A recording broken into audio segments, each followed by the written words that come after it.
Hey, what's going on, everybody? This is John J Gaming on the mic here, coming at you with a brand new episode of the Earlham Teambuilder Dynasty here on NCAA 14, featuring that college football revamp, of course.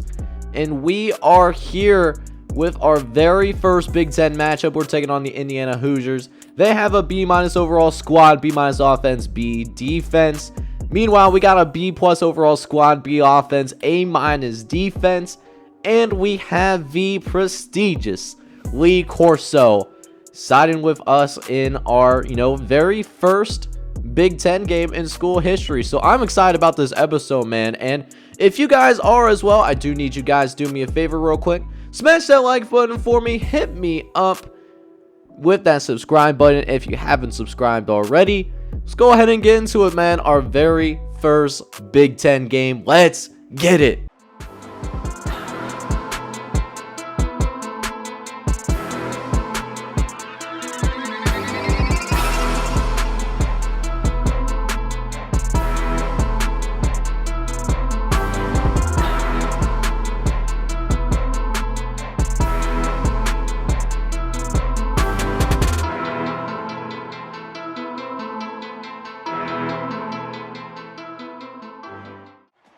Alright, man, so that being said, let's go ahead and get first Big Ten action, man. I am so excited that we're finally in a Power 5 conference. Indiana may not be that great of a team on paper, but could be an interesting challenge for us, see how we handle the physicality of this Big Ten conference. As we drop back on the first and 10, trying to get it over the middle. We might have thrown that in between two guys. We had two guys open there, I think, and just threw it right in between there. It should have been complete. Feel like that catch could have been made, but it is what it is. Nothing that we can really do about it now. Just got to make sure, we're moving this ball down the field as Derek Blue ends up making the catch. Been doing a little bit of everything for us, obviously, making good catches for us, as well as, getting some big runs in the ground game as well. Since our ground game isn't the same as it was last year, and neither is our quarterback. And CJ Padden, he froze an interception. Are you serious, my guy? And to compound it, we get a face mask penalty called on Cornell Smith. So that just brings the ball even closer into our territory. Not a good look. So Indiana, first possession of the game for them. They get some really, and I mean really amazing field position to work with. It's not looking too good for us here early on. As now, we got another first and 10 coming up here. Trying to D up a little bit, try to play some tight football. As that's going to be the incompletion. Courtney Hill trying to get it out, on that underneath route, but just kind of short-armed it. So we get him to a second and 10 now coming up here as Jefferson trying to run it right up the gut and picks up a ton of yards on the ground. A 7-yard gain that's going to go ahead and make it third and short. We'll see what the Indiana Hoosiers come out with. Looks like a free wide set on the right-hand side as Hill looking around, trying to throw the football, but it's going to fall incomplete. The pressure forces a bad pass. And listen, that could have been an absolute disaster for us, but at the same time, though, we do, hold it down to a field goal. It could have been worse, Not how we wanted to start this game, but it definitely could have been worse. So we check out a little studio update, and Texas A&M actually upsets Arkansas. Texas A&M getting their very first win of the season in SEC play. So congrats to them. Get that monkey off the back, as they say. Let's see if our offense can do a little bit better this time around as we dump it off to Daniel Carrington, who's able to pick up the first down on the ground. He shook off a tackle as well. You'll love to see that. As now we got another first and 10. Would love to see us get our ground game going. We kind of struggled at times. It seems like, getting our running game going when the game first starts. But right now, Dale Carrington not doing too bad. Gets a gain right up the gut, gain of 8. So since we got into a second and short, we can set up this play action right here. But we don't have any time to get rid of the football, though. You have to be kidding me. That was going to be for some big yards, too. Instead, got to try to go ahead, pick it up on the ground here as Daniel Carrington will go ahead and do just that. It's not pretty. Only a 4-yard gain. It's not the flashiest play on the face of the planet, but does move the chains for us, and we get to keep the drive alive as we set up a re-option play with CJ Padden. Not the fastest guy in the world, but he's certainly a guy that does a really good job of running our offense. He's been in the system now for 4 years, knows how we want to go about doing things. He's certainly a guy that's ready for his opportunity, and maybe he'll get some love for the NFL, unlike Miami Uligale. We'll just have to wait and see about that, but right now we got a 4th down that we want to try and go ahead and convert here. I'm looking at Robert Price Jr., man. He's usually golden on those routes over the middle, and look at that. What am I telling you? Robert Price Jr., way to get it done for us, man. We get to keep the drive going because of it. As now we got a 1st and 10 coming up here. CJ, we're looking around. Tough throw to Patrick Starr. And what concentration by our receiver as well, the custom prospect, with a 2nd catch of the day. As a couple plays later now, 2nd and 12. Now we're going to try to throw this thing towards the end zone. And we get it to Landon Uligale. Touchdown, Earlham. And let me say this about Landon. He is a guy that he doesn't get much playing time, but when he does, he is certainly an athlete that makes the most of his opportunity. And it leads us to a 7-3 lead here at the end of the 1st quarter. So here we go, going into the 2nd quarter. We're starting the 2nd quarter off pretty well. We end up getting a 3 and out on defense, which is something that I do really like to see. As we now go to Frank Bowers now going out on the perimeter. He's got some space to work with as well. Will be eventually brought down, but hey, a nice little 21-yard kick return. I do really like to see that. As now we got 1st and 10 coming up after the big punt return. Let's see if we can do the same thing that we did on the last drive, and that's a way to start it off. Jeremy, I always want to call him Eric. I don't know why, but Jeremy Sprinkle Jr., man, 27-yard catch up the middle of the field. Now his offense is really starting to hum along, and you could tell right here on this throw, a dot to Derek Blue, able to break into the end zone. Another touchdown for Earlham, baby. Let's get it, man. You love to see it. Got an early 14-3 lead that we're working with. And now we put the pressure on the Indiana Hoosiers, man. They got some work that needs to be done if they want to try to come back and, make this a competitive game. Right now, offense really starting to find a rhythm now. I really like to see that. Can our defense do the same thing, though? Has got a 1st and 10. Courtney looking around. He's facing some pressure, but at the very last second finds Doug Jones. We were going to lit that quarterback up like a Christmas tree. I was hoping for a fumble there, but don't even get the sack, and, you hate to see it. But, 1st and 10 coming up, though. Indiana still continues its drive down the football field, as Tim Cooper does nearly pick up the 1st down. I would imagine they would maybe try to run the football here. No, it's actually a pass. Hill going to get it out into the flat and gets it out to Rush, who is rushing forward and picking up the 1st down for Indiana. He's got another 1st and 10 coming up here. Let's see what we got going. Courtney Hill dropping back, throwing over, and gets it out to Marcus Edmonds for another 8-yard gain. They're killing us a little bit with these underneath routes on this drive.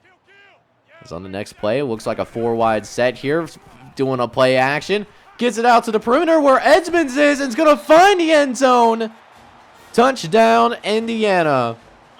And they will respond with a touchdown of their own in order to go ahead and make this a 1-possession game here once again.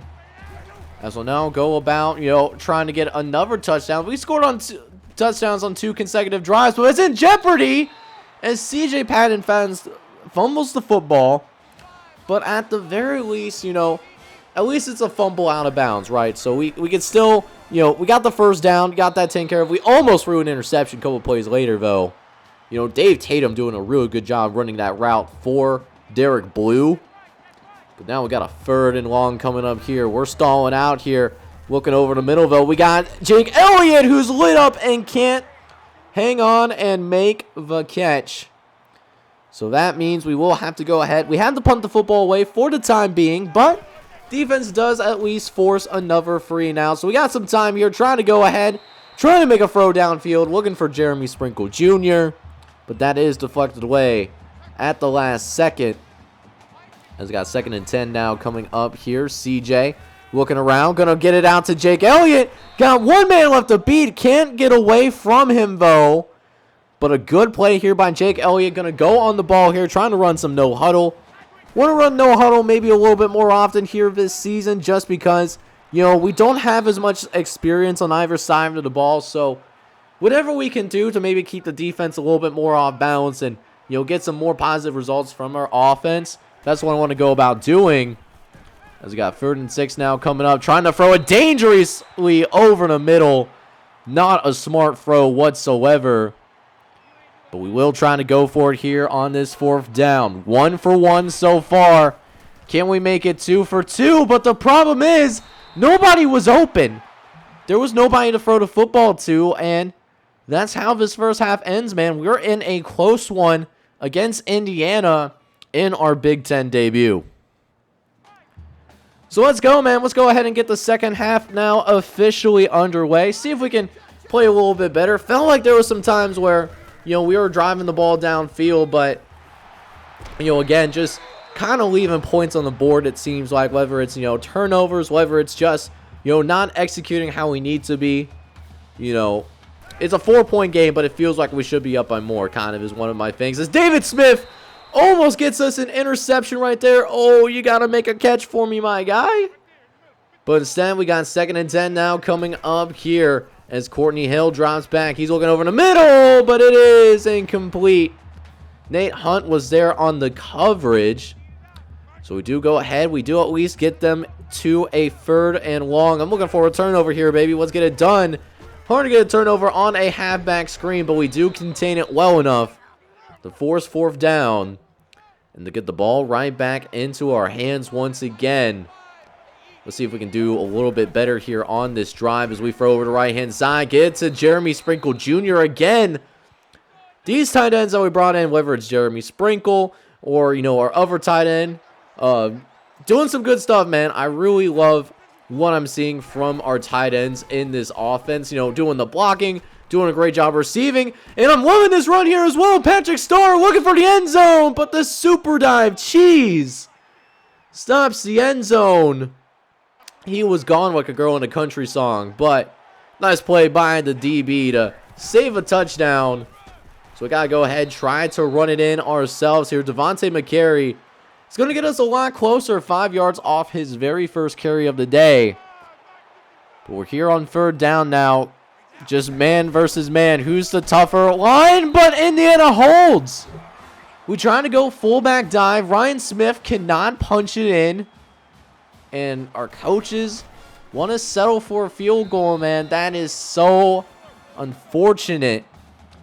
We should have had a touchdown, man. Straight up and down. But instead, we're keeping Indiana in this ball game, man. We are, you know, we're a better team than Indiana, straight up and down. But we're not executing enough. And we're keeping them in this ball game. And, you know, maybe we can get away with it, you know, here in the early part of our schedule. But when we play against the better teams in the Big Ten, it's something that we can't do, straight up and down. As we got 3rd and 13 coming up, and they're going to actually pick up the 1st down here as well. They almost got the face mask. King Ray able to get in there and make the tackle, but not soon enough, though. So now, 1st and 10 coming up here. Courtney Hill dropping back, facing some pressure, though. Almost intercepted again, but this time it's MJ Granson who had his hands on the football. He can't bring it in, though, as we get him to another 3rd and long, but that doesn't automatically mean success. Is Courtney looking around, trying to throw for the 1st down marker, but didn't leave enough room for the receiver. It's going to be 4th down, but not an awesome showing for our defense, but we at least avoided giving up any points, and that's what matters the most. As our offense will now take over here. Daniel Carrington taking the carry out there on that triple option play and picking up the 1st down.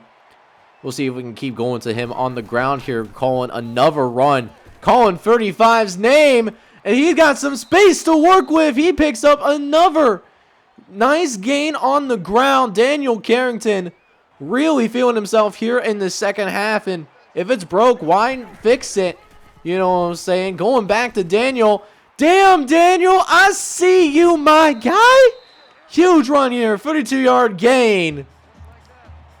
But we got to go ahead. We got to punch it in the end zone here. We cannot settle for a field goal.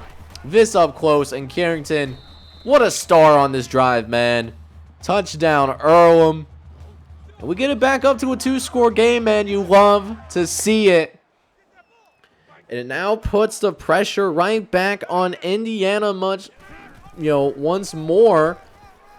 As Jefferson coming in, making a big run himself, saw what Daniel Carrington was doing. Like, you know what? I can do what he can do too, But 1st and 10 coming up here, though, as Cedric Hill fakes the play action.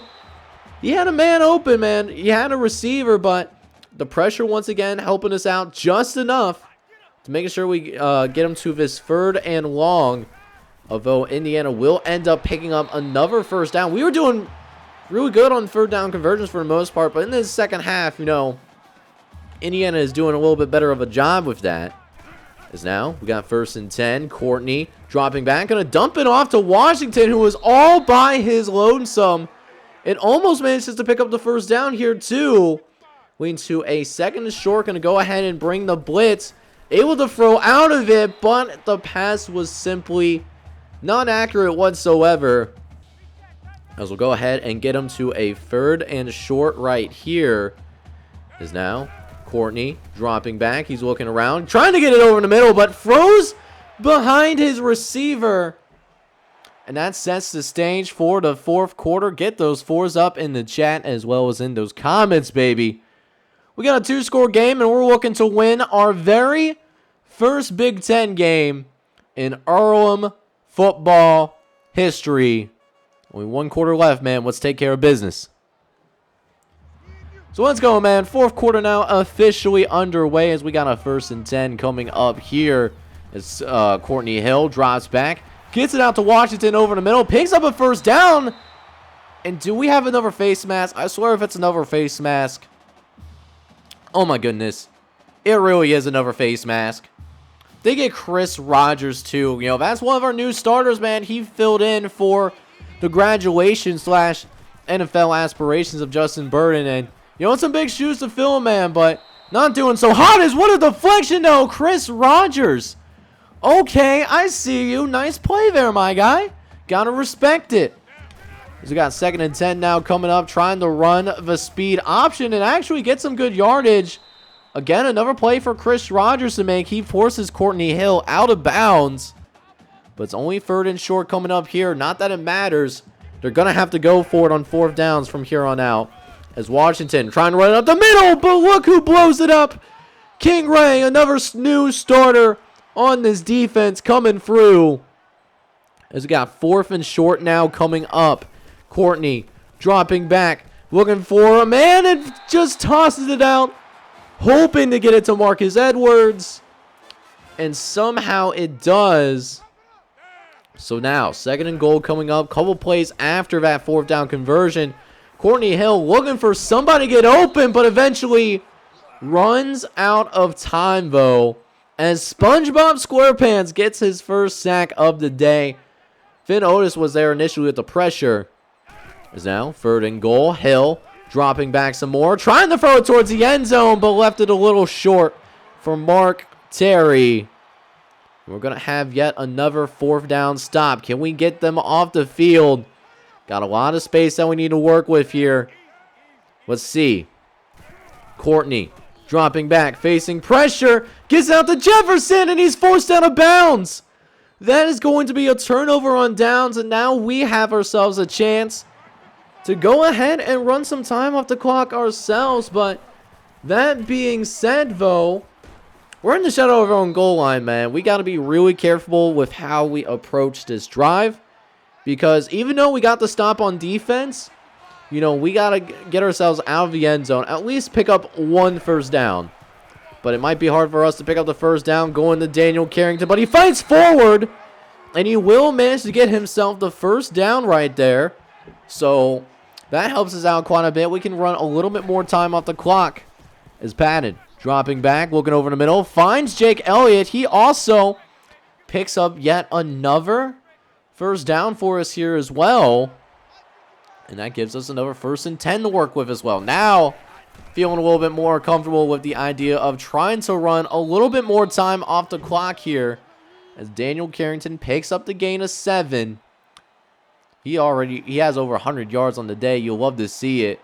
Is now 2nd and 3 now, trying to run some more time off the clock. Deontay McCary, not a pretty run, man. Had a little bit of a slow start, going into that play, but doing what we need to do. We force Indiana to take some timeouts, and shoot, if we can pick up one more first down, we can end this game right now, but of course, we got to go ahead and make things a little bit interesting right here. We don't pick up the 4th down that we need, and Indiana will, at the very least, get the football back. But that being said, less than 2 minutes left. It's a 2-score game. Just got to make sure we don't get beat deep. And what did I just say?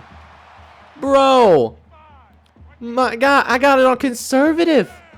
How are we getting beat deep on conservative? Somebody, wow. That's how we're doing things. And now, Indiana, could be in a position where they can get a quick drive going. So, come on, guys. Let's make a stand. We only need one more stop on defense, and this game is over, but having a little bit of a hard time getting it together now. Cedric Jefferson, gain of 17. As we got another 1st and 10 coming up here. Frank Bowers with a tackle. Hill dropping back, throwing to the left-hand side. Gets it out to Cooper. And Cooper makes it 1st and goal all of a sudden. It's a quick little drive for Indiana. It's what they really needed if they have any hopes and dreams of coming back here. 3rd and goal. Hill gonna go for the corner of the end zone. Head rush in the corner, but looks like he had his toe down before, like in the back of the end zone. I don't know. I'm surprised I actually didn't challenge it. It looked really close, to be honest with you guys. But 4th and goal here, trying to end this game right here, right now. But we leave too much time, and we leave Brett Rush wide, butt naked open. And it's going to be yet another touchdown here. But, I mean, touchdown aside, got to still pick up the onside kick. And, of course, our hands team does come through in the clutch for us. And we will go ahead now. We will, get the rest of his time knocked off. And we will take care of business. We defeat the Indiana Hoosiers in our very first Big Ten game in school history. We will end up winning this one by a final score of 24-17 in order to go ahead and keep ourselves in the top 25. Not a lot of love from the polls after our loss to Southern Miss earlier this season. But that being said, man, we're taking care of business here, at least for today, winning our first game.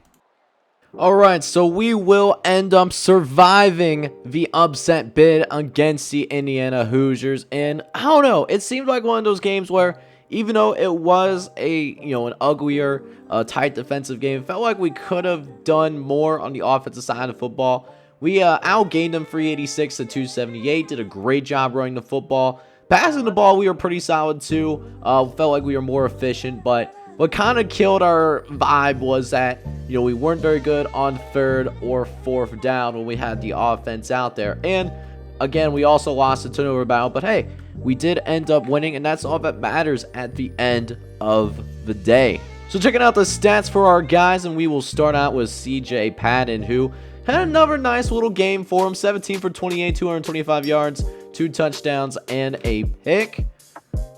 Meanwhile, for our running game, it did take us a little bit to get going on the ground, but eventually Daniel Carrington did also find his rhythm, ended up with 18 carries, 121 yards, and a touchdown. Patrick Storville, really got our ground game going in the second half, though, with his 1 carry. That was our longest play of the game. For the receivers, there was a nice even spread overall, I would say the least, but Daniel Carrington did lead the way in receptions, ended up with 4 catches for 18 yards. A couple other guys did get into the end zone, though. Derek Blue ended up finding the end zone, 3 catches for 31 yards. And then, again, the younger brother of Miami, Uiagalelei, Landon Uiagalelei, ended up with his sole catch was for 16 yards and a touchdown. And then on the defensive side of football, it was definitely a collective effort. Wasn't necessarily any A-plus performances for any of our defensive players, I would say. King Ray and Frank Bowers tied the for the lead in most tackles. You know, both of them had 6 total tackles on the day. King Ray did end up with a TFL in this one, with Chris Rogers not too far behind, ended up with 5 total tackles and a TFL. Not bad for a guy whose responsibility is to fill the shoes of Justin Burden. You know, and that's always a really difficult thing to do as a new starter. We did end up getting a few sacks. SpongeBob SquarePants ended up getting a sack. It was his only tackle, though. And then Finn Otis and Chris Ty also found the quarterback as well, each of them getting a sack. We didn't force any turnovers. We did lose the turnover battle, and that's something that we definitely struggled with this season, it seems like. We're not forcing as many turnovers as we used to in past seasons, but they played fundamentally well overall, and we end up winning the game. But hey guys, that's actually going to wrap up today's episode. Just wanted to take the time to thank you guys so much for the support of this season, for this series. I don't know if this is going to be the last season or not, but you know, we got some good things planned, you know, for the future of the channel. Make sure, you know, keep an eye out for that so we get ready for, you know, with Madden and all this other stuff coming out here, man. But just wanted to show my thanks, show my appreciation. And hey, if you liked this video too, man, make sure you smash that like button. Hit subscribe if you have to be new. This is John J. Gaming on the mic. I'm signing off, but I hope you're all out there having a good one. Take care, everybody.